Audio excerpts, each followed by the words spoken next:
حضرت یعلا بن مرہ کی کہانی سنیے۔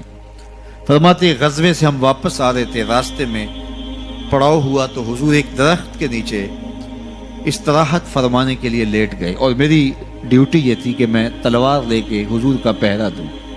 میں کھڑا ہو گیا، باقی لوگ بھی سو گئے، تو میں نے ایک منظر دیکھا کہ دور صحرا میں ایک درخت تھا جو ہلنے لگا۔ تھوڑی دیر کے بعد وہ اپنی جڑوں سمیت باہر آیا اور اپنے آپ کو گھسیٹتا ہوا میرے برابر آ کے کھڑا نہیں ہو جاتا۔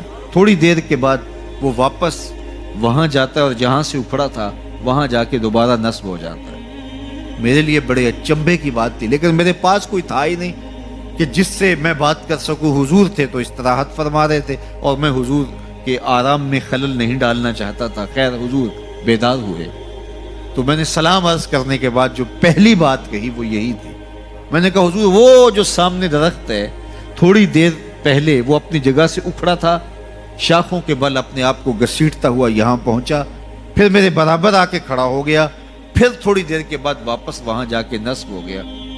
یہ جب کہانی سنائی تو میرے حضور نے تعجب نہیں کیا، اچھا کیسے ہوا، کیسے آیا، کتنا وقت لگا، کتنی دیر ہوئی، کوئی سوال نہیں کیا، بلکہ فرمایا ہاذہ شجرۃ استاذنت ربھا، فرمایا یعلا بن مرہ یہ درخت ہے، اس نے رب سے اجازت چاہی تھی کہ مالک تیرا محبوب نیڑے آیا ہے، سلام نہ کر رہا ہوں، فآذن لہا، اللہ نے اس کو اذن دے دیا تھا، یہ مجھے سلام کرنے کے لیے آیا تھا۔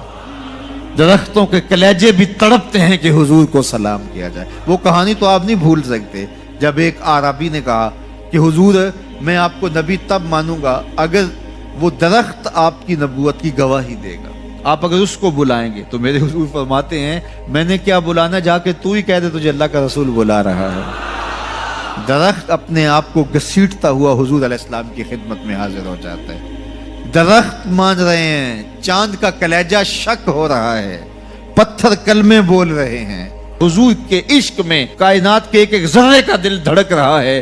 وہ کیا کسی نے کہا تھا، زمین جل رہی ہے، آسمان جل رہا ہے، محبت میں سارا جہاں جل رہا ہے۔